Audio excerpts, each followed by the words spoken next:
欢迎收看《新闻大白话》，我是主持人翟轩。马上欢迎下这个阶段加入我们讨论来宾，国际事务专家赖岳谦。主持人好，观众朋友大家好。台大哲学系教授苑举正。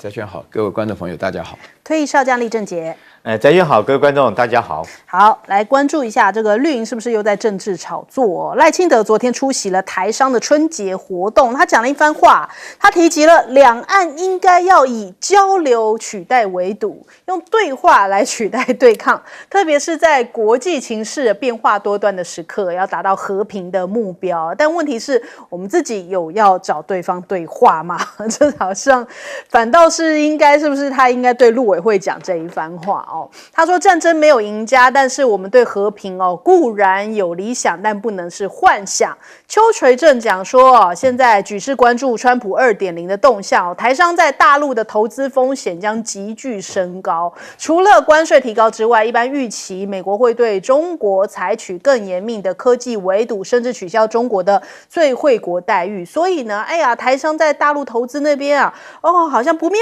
啊，这个风险高啊。那你们这些话通通都是用这样子比较这个负面在做一些在做一些论述的话，那到底要怎么样对话呢？那还有昨天大家关注到了，就是有一位台商，就是厦门台商协会的副会长叶永松，他就在台下讲，就是对赖清德说当家不闹事结果哇，这样也可以被他们操作就是不具名的两岸事务官员讲这个是刻意的，因为那一个人站起来讲的是主席，而不是讲总统，也不是反映两岸的议题，而是在讲罢免的这种政党议题，说没有政治目的，他是不相信的。那就连这个海基会的秘书长罗文嘉也跟着讲讲说这个有关罢免的议题，在这种场合上面反映似乎是选错地方，是刻意这样做的吗？耐人寻味。如果有意见反映，应该要回到公民社会与相关的选区来提出个人的看法。怎么好像这时候突然通通都要把它操作成叶永松是不是背后有什么样的势力叫他来这样做这一番言论？一般人民不可以觉得你当家闹事吗？真的是很奇怪那再来我们看到这现在这个中国大陆有被卫星拍到说有一艘这个潜舰曝光，外形非常的独特现代化，是有超大型的无人水下航行器，将会是美国无人潜舰虎鲸的6到8倍那所以这样看起来又有这个中国 X 纬舵还有吴凡照新型潜舰这样子的这个画面曝光了。以及呢他们讲说这个未来的海战隐形利刃，它配了导弹鱼雷机关炮，那它未来会装列在东部战区，搭载高科技的这些 AI 系统将能够收集到一些海空资讯进行分析。那这些鱼雷机炮、干扰弹、一些火力资源优先打击高威胁的目标，然后自主改变航线或者是来规避打击所以有一些新的这种武器亮相了。另外我们看看还有美国的陆战队呢，他们现在是要重启无人水面载具的研发长程的无人水面载具是一款专门为海上长程侦察或者是攻击任务设计的无人作战平台，它具有一些航行跟精准打击的能力。还有呢他们有看到说美国的驱逐舰发射了6万瓦的这种战斗雷射，他们现在正在实验一个叫做海利欧斯的雷射武器并且安装在这些驱逐舰上头，用红外线摄影机之下呢，这个普雷贝尔号持续发射这样惊人亮度的光束所以美军也是在秀一些这种武器秀肌肉那再来人家讲说川石会将登场，本来是说石破茂要在跟川普见面之前先访问中国大陆，现在看出来日本成了中美的角力战的第一站吗？因为呢王毅这1-2天不是才说应该是会在这个亚冬会的时候邀请石破茂来访这个中国大陆那亚冬会其实就是2月7号开始嘛，结果没想到2月7号倒是先进行了川石会嘛。那这个川石会也会对台湾的议题有所讨论，那石破茂希望加强应对中国霸权主义以及北韩问题上面呢，跟川普来确认日美友好的合作必要性那2月7号的川石会声明，他们讲说会提到台海，就是美国防卫日本的义务包含了钓鱼台列屿，然后也强调这个台海和平也会写在声明当中。那他希望在除了跟川普见面之外，他还想要跟韩国也见面借由这一个 APEC 的峰会来这个促成这个川普顺道访问日本。那再来我们看一下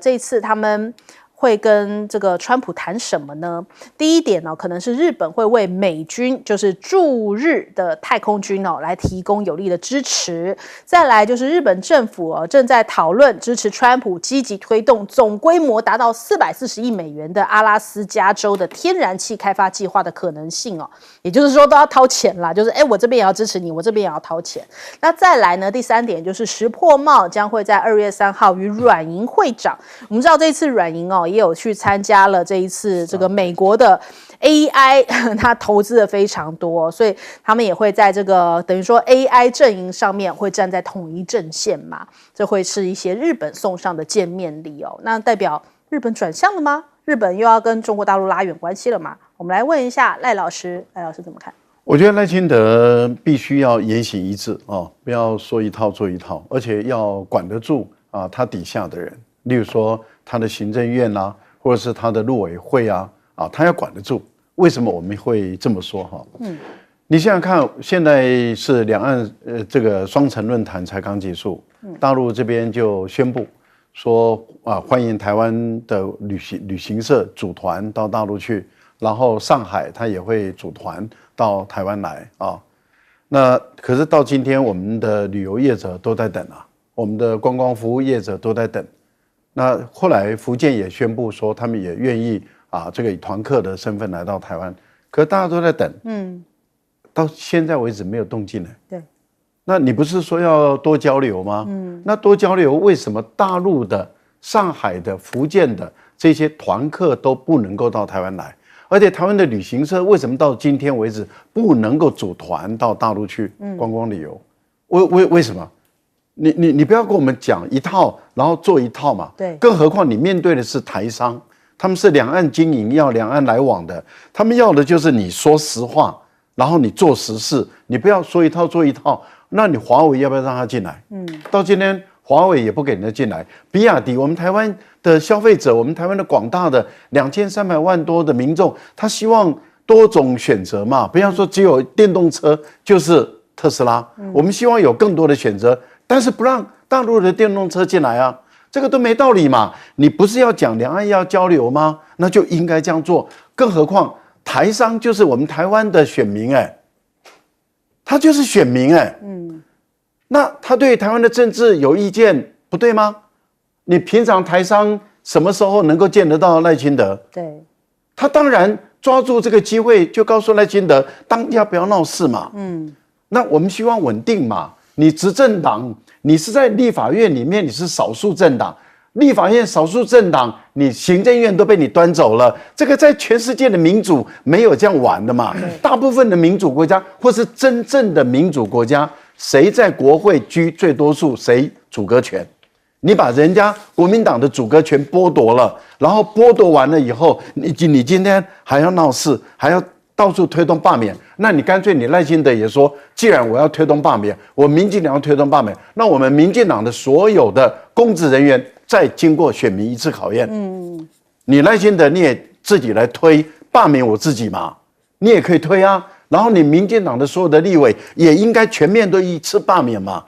那也就是我也赞成国民党、民众党大家全部都来罢免一次，台湾全部再洗牌一次。没完没了，可乱了。大家在洗嘛，总统选举重新来，立委选举重新来，大家都来罢免。我觉得要搞，就好好的来一次的再新的检视民意，不要玩这种政治。所以台商他是台湾的选民，而且他缴税缴最多。你们这些公务人员哪一个人坐的车不是台商缴的钱多少他也贡献一个轮胎吧，贡献一个方向盘吧。你坐在那后面舒服的不得了，不要忘了你的轮胎、你的车子、你的薪水，很大一部分都是台商贡献的。他表达意见又不对了我觉得你当家做主，你也太骄傲、太嚣张、太跋扈了。不要对于我们台湾的选民这样欺负了。台湾的选民很辛苦的赚钱，我觉得不要随便欺负台湾人。真的，尤其是台商，不要欺负他们，他们是很努力的打拼工作赚钱、缴税的人我觉得你们是吃人民纳税钱的这些官员，对于我们的纳税人尊重一点、客气一点、礼貌一点。我们是要自己开车自己搭捷运、搭公车，你是坐黑头车你坐的车都是我们付的钱对我们尊重一点嘛，卑微的请求。好，来请教厉将军。在我们知道，人类未来战争一定是一种无人机器的战争这个无人载具从什么时候开始？从双亚战争，也就是亚塞拜然跟亚美尼亚，那时候我第一次注意到这个有无人的这个操作的无人机，然后对敌人阵地的炮阵地实施攻击。那时候我看了真的吓一跳。那一架无人机来讲，它丢一颗手榴弹下去，大概一个炮阵地就毁掉了。所以亚塞拜然也因为有这种无人载具，很快的就让亚美尼亚打败。然后俄乌战争开始的话，我觉得这种无人机的攻击来讲的话，那更形成一种战争的利器。我们现在看到，包括到德国或者是美国支援这个乌克兰最新型的战车，包括这个 M1 这个战车或者是豹2战车，几乎都在战场上面遭遇到无人机来讲的话，几乎是毫无抵抗的余力。那因此，但是全世界都知道，美国知不知道？美国也知道，中国知不知道？中国也知道。大家都从俄乌战争之中学习到这未来战争是一个什么样形态。但是美国来讲，在2022年环太平洋军演的时候，它就展示出来它无人舰的载具。可是2022年展示以后，然后到2024年的环太军演，我没有再观察到美国在海军方面有长足的无人载具的一个进步。反而我们看到中国在这方面这几年来讲的话，尤其是从俄乌战争这3年，我们看到在中国在无人载具上面不断的发展。第一个讲空军来讲，空中来讲的话，我们看到的这个攻击11，甚至于双尾蝎无人机，现在它不但已经生产出来，而且已经运用在我们台湾。我们经常3不5时就听到双尾蝎的这种察打一体的无人机在我们台湾上空绕来绕去。然后这是空中的，那水面上面，我们在珠海航空展也看到。这一艘这个虎鲸式的这种无人载具已经在水面上航行了。现在水面下面、水底下也有这种无人的潜舰也已经出来了。然后甚至于说是对未来来讲的话，你看空中、水面、水下这个都有。陆地来讲的话，我们也看到这几年这个冒出来的机器狼、这个战斗狗这种甚至于在春晚的时候，我们看到这个机器人在那边甩手绢的这个秧歌舞也在那，他手上攥的是手绢，万一他手上攥的是一只手榴弹的话，那你看看那多严重。所以我觉得未来来讲的话，这种一定是 AI， 然后再加上 AI 的功能，再加上这种无人的这种工具来讲的话，一定是未来战争中的一个利器。可是我特别要讲大家都知道，问题是你做得到做不到。现在很明显，就是美国现在来讲，如果按照他现在才开始这个重启长城无人载具的研发来讲的话，美国你会不会觉得你慢了？这个俄乌战争都已经打了3年了，以你美国这么强大的军工实力以及科技的实力来讲，你怎么会现在才开始研发这种无人载具？在2022年，你已经知道有这种趋势了嘛？但是我们反观，也就是大陆来讲，尤其是解放军。它发展这种无人载具，很明显的就是俄乌战争之后这3年，所以每一个国家，你除了说是有这种先知先觉之外，有这种先人家一步的发展，另外你还有这种财力，你有这种科技能力，你有这个决心，那你才能够掌握未来战争的胜败。好，我们来请教苑老师。这个石破茂他用了一句非常具有哲学意涵的名词，说川普对于台湾有强烈的问题意识。那么这个一般人的话呢，都搞不清楚问题意识跟问题有什么差别我这边呢要跟大家稍微解释一下，因为如果说你光是谈到问题意识的话呢，感觉上好像没有说明到底什么问题。问题意识里面的主要的意思呢，就是说呢，这个川普呢对于台湾呢会是产生一个问题的一个基本的一个核心思想台湾会产生什么样的问题呢？台湾会产生呢美国跟中国的问题，台湾会产生日本跟中国的问题。台湾自己本身的话呢，会产生两岸的问题。所以呢，这些呢，石破茂讲这句话的意思呢，就是要强调呢，川普对这些问题跟他聊过了，都非常清楚。那么呢，这个石破茂呢，本身呢，他有4点立场呢，是在他就任之前呢，跟一般人的想法是很不一样的啊。首先呢，这个安倍晋三那一套啊，就台湾有事，日本有事，他是不承认的。然后第二点的话呢，他自己本身呢已经公开讲过，他绝对不会参拜靖国神社。这个的话呢，讲给谁听的，大家心里非常明白。然后第三个的话呢，就是说呢，日本本身来讲的话呢，就是在发生战争的整个过程当中是一个悲惨的事实。那么这个的话呢，也是告诉日本自己国内的民众呢，就是说呢，我们不要轻启战端。然后最后一个的话呢，日本呢就是会谈到，就是说川普呢对待于这个贸易啊，或者说是自由贸易的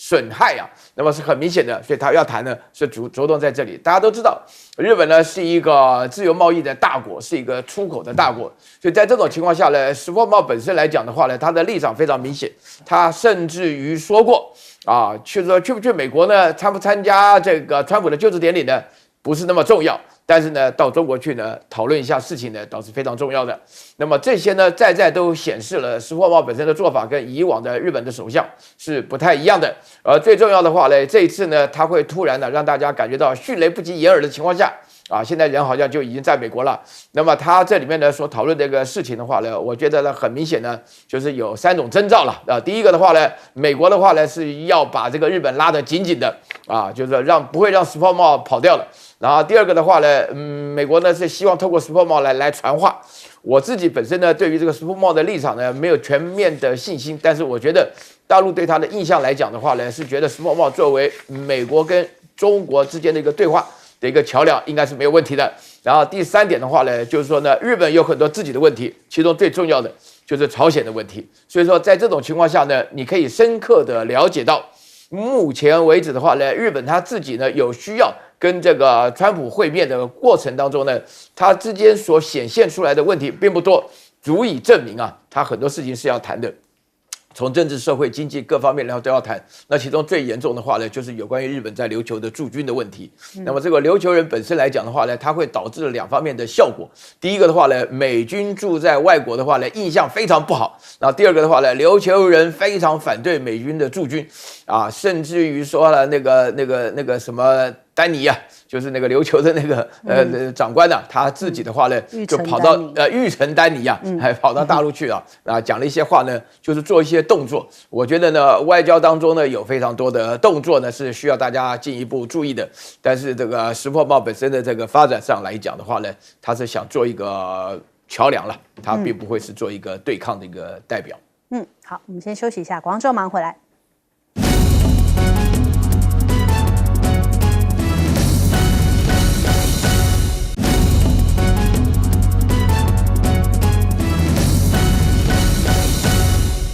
川普信誓旦旦说要对大陆啊、加拿大、墨西哥要加关税，结果突然说转弯就转弯了。那他讲说，现在又要延后30天啦，为什么呢？因为他跟他们这个加拿大、墨西哥也有一些对话了。他本来在2月1号的时候签署了行政命令，从加拿大、墨西哥还有从中国大陆进口的商品都要加关税哦。那所以他跟这个墨西哥的总统通话之后达成了协议，双方互相暂停1个月来实施，这就是川普啊！川普每次都是有点商人性格，先跟你喊价，喊价完之后大家再来讨价还价哦。其实好像一贯以来他的做法就是如此哦。除了跟这个墨西哥的总统通话之外呢，他也有跟杜鲁道通话了。那杜鲁道在第2次通话之后就公布啦，2国现在要就边境安全、打击黑帮还有芬太尼的问题达成了共识，所以也暂停加征关税30天。换句话说，现在这看起来雷声大雨点小，感觉好像是用这个关税作为大棒来做一个要挟，然后再来换取他要的一些做法哦。那我们看看这个加拿大的政客克现在还是很生气，也就是说要来反击美国的关税，报复 Tesla。他们说呢，接下来要对 Tesla 的汽车加征100%的高额关税，来惩罚川普的亿万富翁好友马斯克啊。那另外呢，还有这个卑诗省的省长呢，也炮轰这个川普的关税是对两国关系的背叛所以将会立即停止洪州进口这个酒类的产品从洪州来进口这些产品，也就是说比较针对性一点。还有加拿大多省也在下架美国的酒所以这个后续效应还在发酵当中不过川普又在发文嘲讽了一下加拿大，就是说美国每年支付了数千亿美金来补贴，毫无道理啊，我们不需要他们有任何的东西那所以安大略省的省长也讲说，将会撕毁原本跟马斯克有签下星链服务的一个协议，来作为川普现在要加征关税的一个回应不过就是因为现在这个要做加拿大要做一些报复了，是不是因此呢杜鲁道就跟川普通上了电话呢？因为本来杜鲁道说一直寻求通话都没有成功所以真的是要跟川普讨价还价才有办法有一个协商的空间嘛。那另外呢，这个墨西哥的总统也讲说，国家之间的合作很重要，但绝对不能是干涉不能是美国来告诉墨西哥该如何做事。所以现在这个他点名的3个这个包含了加拿大、墨西哥以及中国大陆那现在只差中国大陆还没有通话咯。川普预告24小时之内将会跟习近平这个中国国家主席来通电话。不过美国人很忧心就是你看这个美国参议院的民主党人他们就讲说这个川普的关税是史上最愚蠢的贸易战而且大多数的美国人也都反对这样实施加征关税的措施，因为可能会反而损害这个美国的经济，这样的关税报复最后会转嫁到消费者身上导致两败俱伤的局面还有美国的资深政治分析家也在讲说，这个政策其实对于经济政府都是极度危险的，对于全球的经济甚至是美国的这种经济生活成本都是巨大的赌博，有可能会导致 GDP 下降嘛。这个我们看到玉渊谈天有这样的一个报道，他就讲说根据美国智库的统计，如果加征10%的关税其实也会导致美国的 GDP 下降，预估在2028年可能会下降3.61%另外欧洲也非常忧心说，哇，这个关税大棒乱挥所以他们现在讲说，如果呢延烧到欧洲来欧洲好像已经准备好要应对了欧盟在讲贸易战是没有赢家的美国你是需要我们的所以已经感觉上面已经预料到下一个大棒可能会打向欧洲，欧洲也已经准备好可能要像加拿大一样做一些反击了嘛。我们先来问一下苑老师。我觉得川普真的是一个非常非常卑劣的人格了就是说我举他这个几个重点了就是说首先第一个的话呢，就应用上一集讲到当家不闹事这川普闹了可是全世界的大事了他自己做这个事情的话呢，就是乱玩这些。为什么当家不闹事因为你当家闹事，你要考虑到这个后果嘛，因为有这个权利的话，首先他出尔反尔的话呢，就是说被人家看穿了，就是那种商人的伎俩我说句良心话，政治家跟商人是不太一样的政治家基本上的话要有宏观的考量会涉及到别人的性命川普这个都不管他自己这爱的那个儿子爱的要死，爱马斯克爱的要死，有没有想过别人的命也是命然后第二点的话，他爱财如命他一向的话呢，就是一上任的话，第一件事就发布他的那个川普币那真的是跟空气一样。然后那个梅利尼亚的话呢，也发行了这个，那根本就在捞钱嘛，拿自己的身份捞钱。这个时候，另外的话呢，他只有私利他没有公家的利益每天开口闭口讲的，他这个胡说八道，讲说什么我们要补助这个加拿大每年2000亿美元什么的嘛，补助了一大堆也对印度也讲这话，对谁都讲这种话，好像美国人就是美国人本身来讲的话呢，进行自由贸易。我跟大家讲一件事情如果说川普这个关税这一套有用的话，我们所有的经济系，全世界的经济系都应该关门的。为什么？因为你关税本身的意思就是关上大门，不要人家进来那美国这个国家怎么可能做关上大门的事情？大家想想，我举个例子，大家就知道了。你一张纸，绿色的纸，你印上写美国100美元，就可以轻轻松松的跟台湾这边换2条牛仔裤。何乐而不为啊？你一张纸啊，我们做2条牛仔裤的话要费多大功夫啊？哪怕是雨伞、塑胶鞋，我们是这样起来的。问题的话，人家美国人自己本身不要做这个，然后川普居然大言不惭说这个关税的话可以导致所有的这种产业都回到美国来生产，这怎么可能呢？然后第4情的话呢，就是他胡乱说话、乱七八糟的。我必须要坦白讲，我替台积电说一句良心话啊，台积电感觉到是非常危险的虽然的话，在台积电本身来讲，在发展的过程当中，主要的高层的话呢，非常爱美国，但是美国人爱不爱你是另外一个问题啊。那川普本身来讲的话呢，就是用偷啊，我这个不能乱讲啊，你知道吗？这个都不是闹事而已啊，你当家的话随便乱指着人家的话用偷的，然后呢，现在一讲到说是对加拿大、对墨西哥。这个人真是无法无天了，简直恶劣到极点了。因为这个是北美贸易协定，这跟是自由贸易区一样啊。你说不要就不要，你说加关税25%就加25%嘛。那美国本身来讲的话呢，这种做法上，我自己认的所有的美国人，我都要好好问他，你到底头还抬的是不是还能够抬得起来啊？你怎么能够做这种事情呢？你说无法无天到这种地步，你搞到加拿大人跟美国多近啊，他们的关系多近啊！我跟你讲，加拿大人站在我面前，你根本分不出来是加拿大人还是美国人啊，那口音都一样啊，长得又一样，对不对？你在这种情况之下的话，你把加拿大逼到这种地步，所以说那个加拿大本身来讲稍微有点志气的，像这个什么艺术哥伦比亚的省长啦，或者说是什么这个多伦多那边的市长什么的，都会觉得说是你这样子威胁加拿大，然后。川普本身来讲，又威胁了墨西哥，又威胁了巴拿马，又威胁了丹麦现在对中国来讲的话，就说我一直在等中国的约会什么的，打电话什么的，根本就是胡乱说话。我觉得美国只剩下笑话跟内乱了先是笑话，后是内乱，大概就这种情况了。好，请教赖老师。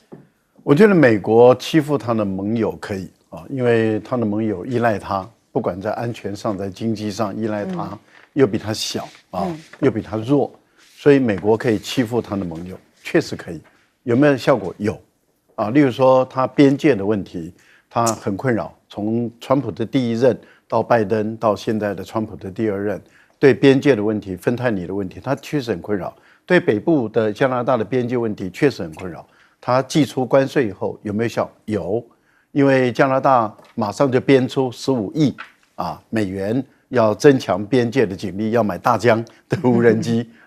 然后又派了将近1万个这个军人在边界上来防卫。墨西哥也马上就派了1万个军人这个国民警卫队在边界里面来防止这个非法的移民。这个关税政策看起来是有效了，但是问题是，川普是在2月1号签署的，说2月4号要课征，但是这些动作。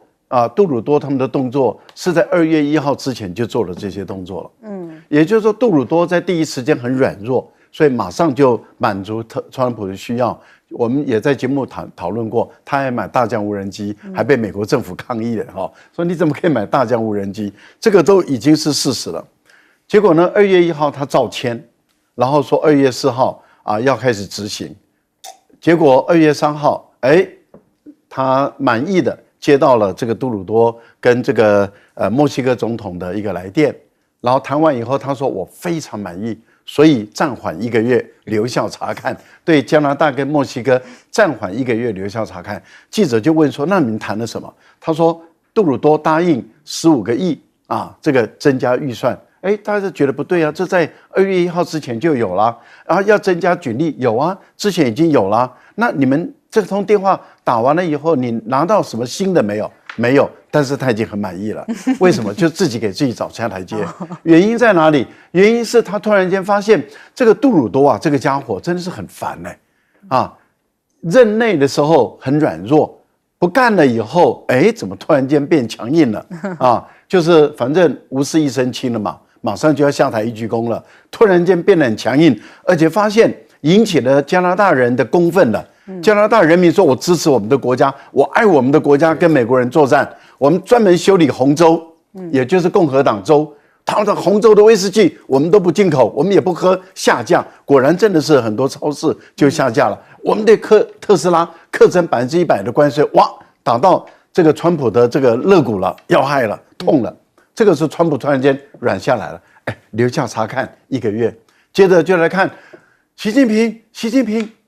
我等你电话24小时2月4号马上就到喽，24小时，现在过了24小时，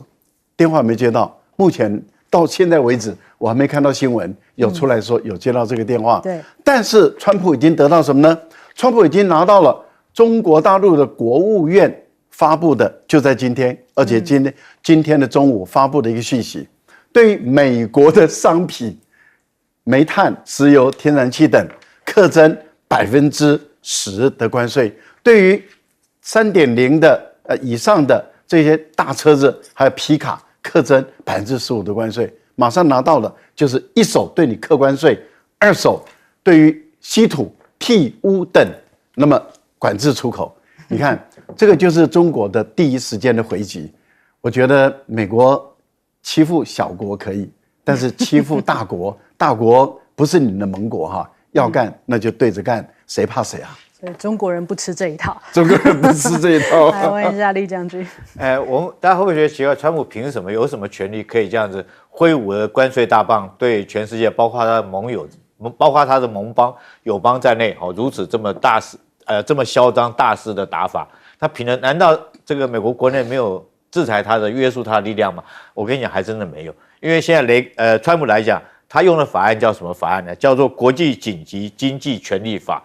英文叫做 IEEPA 这个法案。这个法案就是我现在是紧急状态，所以我就不需要我所有法案不需要经过国会，我不需要经过任何人同意，只要我要怎么做，我就怎么样做。但是最近这一个礼拜以来，感觉上面川普的民调也上升了。我觉得代表说整个美国来讲的话，这个国家很多人民都希望说有一个领袖出来，带着他们这个到全世界去掠夺了。这种国家的个性已经很明显出来。英雄我们主义的我们这样讲，巧取豪夺。现在川普不是巧取，他根本就是豪夺。我们讲威胁利诱，他也不跟你利诱，他根本就是威胁到底。所以你看他对他盟邦国家。当然，欺善怕恶哈，这个加拿大也很可怜。杜鲁道说那时候说你要对我实施这个关税制裁，那我也要对你实施反制裁。他也列了很多的清单下来，总共有1050亿美元的清单哈。其中有一样我看得很好笑，除了我们刚刚讲的特斯拉，还有它的红州里面的这种流程之外，还有一样很好笑哈，马桶。那你加拿大你要对他课征马桶税，所以我们看得出来，从这个列的清单，其实上加拿大对美国来讲的话，其实是毫无抵抗的这种能力了。那他只有在边境方面予以妥协。那我们讲欧洲好了，欧洲有没有能力呢？我跟你讲，欧洲也没有能力。欧洲来讲，我现在看他列的清单有一样东西也是很好笑。你要是对我实施关税制裁，我对你美国有一样产品也要实施制裁。你知道什么东西吗？哈雷机车。那你想想看，美国能够卖多少哈雷机车到欧洲去？那你太不了解了。这个，但是我特别要讲哈，就是川普这种个性就是很明显738。那他今天遇到什么？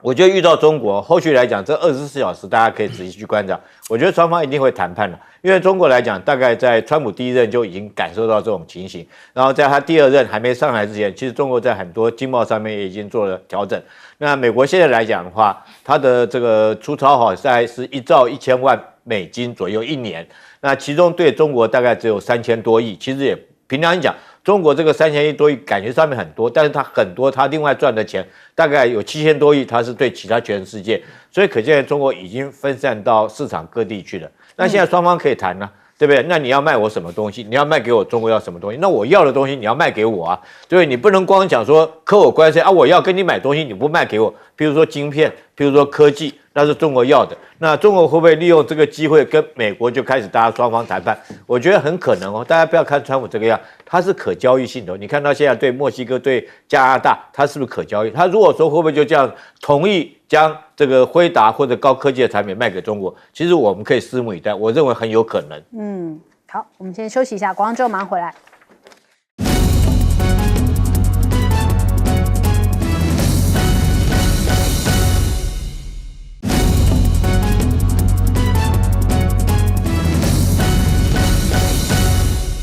好，来关注一下哦，这个消息，大 S 奏事的消息哦，其实真的是震惊了全亚洲哦，两岸都蛮关注这件事情的。那现在就有人在找一些过去的蛛丝马迹哦。其实，在1月30号，张兰在直播的时候，当时他直播到一半，汪小菲就突然走进来了。当时他们好像就谈论到大 S 好像有状况，我们来看看这一段。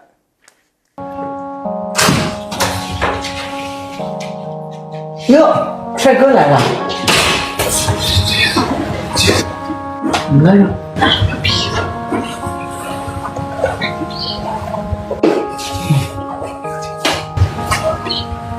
别紧张，一会儿再说。对，其实这个被大家翻出来当时的画面哦，那好几度就是大 S 在鬼门关这样走一遭的时候，其实汪小菲好像在2013年左右的时候，那时候有一个直播啊，他就有提到了这个事情哦，那时候就是讲说，哎，这个常常好像都是在鬼门关前走一遭，然后赶紧救回来。那昨天呢，汪小菲也特别从泰国赶到了台湾，然后面对到镜头的时候，他是哭红了双眼哦，看起来肿肿的，然后还90度鞠躬说求你们多说大 S 的好话，还讲说大 S 是他的家人，所以希望就是大家可以多说他的好话。在这种节骨眼哦，真的是可以看得出来他蛮悲痛的。那张兰也在他的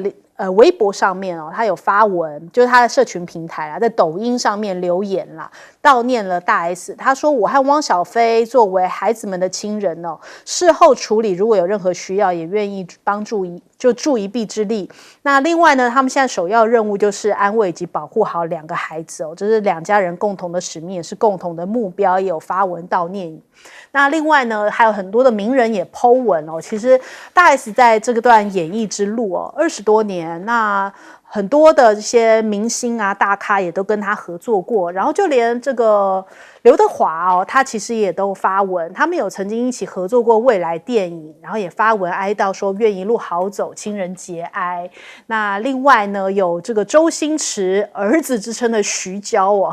那他也是在 IG 的限动发文，他说追忆当年大 S 一起宣传的点滴哦，他当年也是来宣传这一个未来警察的时候呢，大 S 带着他去夜市里面就是走走逛逛，还讲了非常多这个有趣的事情哦。当时有多开心，现在就有多难过。其实就很多圈中的好朋友都对他很怀念。那另外呢，像是这个小米的这个创办人雷军，他也是有发文悼念这个大 S RIP 哦，也是有一些这种追忆之词哦。还有黄晓明呢，也是隔海就是回忆了一下，就是他们当年一起演出《泡沫之夏》，包含了何润东也透过了经纪人哦，也发布了这样觉得非常震惊这个消息，然后也肯定他在娱乐圈带给大家很多的欢乐。那很多人讲到了大 S， 可能有些人并不一定喜欢大 S， 或者并不一定觉得是他的粉丝，但是大 S 的确在华人圈哦有他很多的作品跟他的影响力存在哦。所以我们看像现在这个朱孝天呢，也好久没有露面，他也是 po 文，他也是 F4 成员之一，那所以他也是在微博发文说真的很难以接受这样的消息。林志玲同样也是说非常的心痛 ，IG 也变成了黑底白字哦。那大陆这边也因为大 S 的事情哦，现在大家开始在讨论起来，流感的自救黄金48小时应该要怎么样，在这个48小时之内赶快，就是如果出现高烧啊、意识模糊、呼吸困难这种状况的话，一定要赶快及时就医哦。那他们讲说，借由大 S 的事情才发现到说，原来日本的流感这么严重，现在流感的这个病例数已经超过了950万，甚至还出现了这种药品短缺的情况。那他们有一些就是旅日的大陆的一些等于说自媒体的博主哦，他们现在也拍影片，就说尽量呼吁大家就是最好先不要到日本旅游。我们来听一下。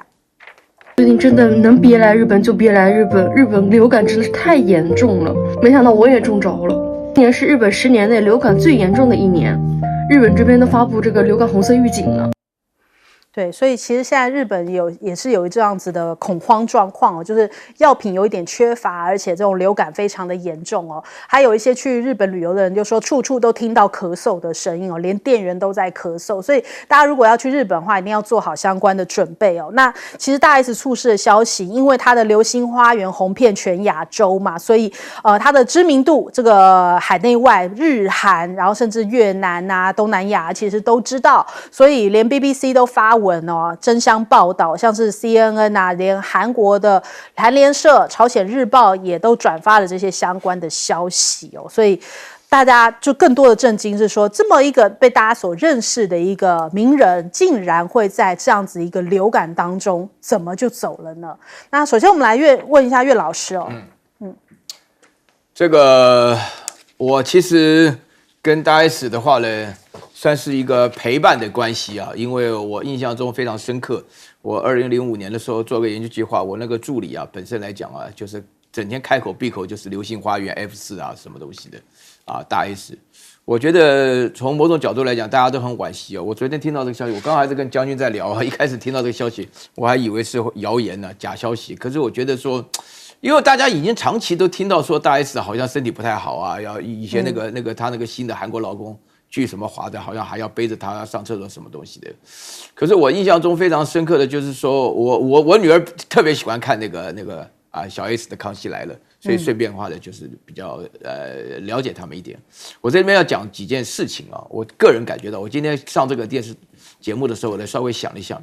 我觉得大 S 呢，她在台湾呢是流星花园红的吧，F4再加上山菜啊，然后呢，他们这个变成了东南亚的大明星啊，这越南啊、印尼啊、这个菲律宾啊什么，他们都很流行的一圈啊。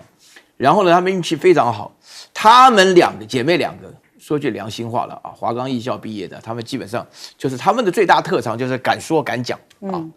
居然是改革开放的第一代的最红的港台明星啊！那个时候的话呢，红的基本上你先看到这边大部分都还在啊，刘德华还在演戏啊，周润发在演戏啊。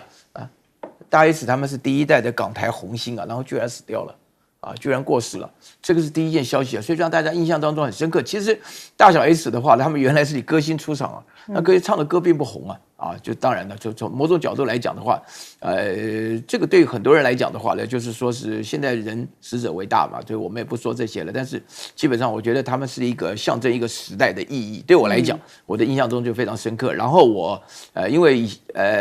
有段时间常常去大陆嘛，在大陆的时候呢，每一个人都知道大小 S，所以你在这边提到的所有的人啊，通通都是搭上了改革开放这班车啊，就没有一个例外的，连蔡康永都你还没提到啊，他们基本上也都是这种情况。可是后来的话呢，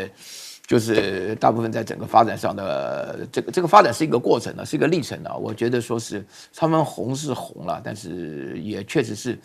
做了一个最大的影响力。我觉得这个影响力当中呢，有2方面的关键点啊。我蛮怀念的，我怀念大 S 的原因是怀念他那个时代那个时代是两岸关系处得非常好的一个关系。对，那个时候的话呢，台湾人的话呢，都产生一种莫名其妙的优越感就是大陆只要一提到台湾的明星啊、台湾的东西啊，能够来过台湾你碰到大陆人每一个人都会跟你讲，不管有没有当官的，有没有做公务员的，都会跟你讲我去过台湾对台湾的印象非常好，然后就强调说台湾的文化保留得非常好。我觉得这一点的话呢，我今天引发的感慨非常强烈了。因为我觉得那是一个非常好的机会，我很怀念那段时间。然后第二点的话呢，我必须要强调后来大 S 有一连串的事情跟汪小菲我印象中非常深刻因为张兰的话呢，他原来搞的那个俏江南俏江南后来发生一些法律上的纠纷，这个人也很能干就是不管怎么讲，我记得张兰那个时候针对汪小菲这个跟大 S 要结婚的时候呢，也讲了一些事情。然后呢，大陆的整个舆论的风向当然也有一些人很不理智了，也有一些人会感觉到说是替这个汪小菲出气了，也有一些人感觉到大 S 的确也很无辜了。不管怎么讲，这人家家里的私事嘛。可是我觉得呢，那个情况就急转直下了我觉得说两岸之间的关系的话呢，不晓得是不是有意还是无意但是在配合的这个发展过程当中的话呢，大家可以感觉得到。那么这个是一个发展的当中的话呢，是从这个极盛而衰，而且衰败的非常快。现在基本上没有听过小 S 跟大 S 跑到大陆做任何事情，连他们原来的那个什么华冈艺校的那一批人，我都很少听过他们在大陆里面的发展。不过我觉得我这边稍微强调一下，我昨天看到了视频，讲到汪小菲到台湾了的时候的样子，90度的深深大鞠躬，然后希望大家都说他好，说大 S 好，我觉得我还蛮感动的。其实那时候台湾的这个文化西进就是到大陆市场也是影响蛮深的所以作为很多大陆的观众，为什么会认识大 S， 就是因为那一波我们的这个文化跟偶像剧就是这样子被大陆给认识。我们来问一下赖老师。刚好是在两岸之间有一点交换的一个位置上因为大 S 跟汪小菲的结合就是说台湾的姑娘跟大陆的男生那结合。那过去是大陆的姑娘跟台湾的男生结合比较多。那两位这样的一个结合的时候，其实那个时候等于是见证了两岸时代是比较美好的那一段时间。那后来两岸的关系也变坏，然后他们两位也分开，这个跟两岸关系变坏没有关系，但是我们是觉得他好像也有点在见证两岸的关系从老死不相往来到开始探索，然后到很好，然后到现在又不好的这样的一个情形。后来好像汪小菲也会对两岸有一些发文，对，然后就会引发台湾的一些舆论，对，然后大 S 也出来，好像就会觉得说，哎，怎么就是造成他们一些裂痕的。他们姐妹原来的立场跟现在就也不太一样了。但是我个人是觉得是这样的，因为我们对于生命是尊重的，那由于我们对于生命很尊重，所以我们觉得，我们对往生的过世人，我们当然会更加的尊重因为这不是一件幸运的事情嘛，何况是正在这么好的岁月昨天知道的时候，我坦白说，我第一时间是认为网络谣言、恶作剧，我第一时间不敢相信。那第一时间的时候，我认为是网络谣言，所以我那时候刚好跟玉琴在讨论这件事情，我说，赶快看一下传统媒体，因为我们当对于在网络上的讯息不确定的时候，我们一定会去看，例如说我马上就看看 TVBS， 为什么？因为电视台它基本上来讲它宁可慢，它不要快，对，为什么？对于过世的、死亡的这个报道，他宁可慢，他不快，因为他一定要证实。对，这个是很严肃、很认真的面对新闻的态度。所以我们最后我的感受就是说，我那时候我就跟玉琴说，你看，我们最后还是回来信任传统媒体。因为当到传统媒体出来的时候，我们就说确实了，确认了。这个是一个，坦白说令我们很惊讶，也很惋惜。因为他还有后面的很灿烂的一个演艺生涯，而且也会让很多人很喜欢的。我觉得这个是一个突然间戛然而止，当然对我们很多人来讲都会觉得很可惜不过我觉得两岸之间确实关系要慢慢的走好，这第一个。第二个，出国旅游的话还是回头话讲，要做好准备因为我觉得不能对于流感掉以轻心，流感太可怕了一定要特别谨慎。好，所以其实现在很多大陆网友也在关注，因为两个小朋友等于是两岸的一个结晶嘛。对，两个就是汪小菲跟大 S 的小朋友，很多人在关心说，接下来这两个小朋友是不是要跟着汪小菲回到北京啊？就所以为什么这个话题两岸还持续在关注当中？我们来问一下将军。其实大 S 来讲的话，虽然我不认识他，可是他已经出道30年了。那这30年来讲的话，不管是在影视上面或者是娱乐上面，他确实带给我们很多的欢乐。那我想全球的华人都一样了，那大家都把大 S 当作等于说类似一个朋友，突然在这么年轻就突然一下子这个过世了这么不幸的消息传。我相信大家除了震惊之外，也有很多的不舍。但是我们特别看到，像我今天看到这个张兰这个视频，还有汪小菲的表现，那当然我们都知道，他们之前不管是婆媳之间夫妻之间有很多的恩恩怨怨。但在这一刹那来讲的话大家都把这些恩怨都放下来了。那现在大家在考虑怎么样给一个小孩未来一个最好的照顾。我觉得这个东西恩怨情仇在这个时候应该告一段落。反正我觉得最让我震惊的倒不是大 S 去世，比大 S 更让我震惊的是台湾居然绿营的侧翼在这时候会用这种事情来大炒文章。那不管说这个时候为什么要在这时候发布这个过世的讯息，是不是有意要刻意隐瞒罢免的这种书送出去？那或者是说甚至于叫他投胎到大陆。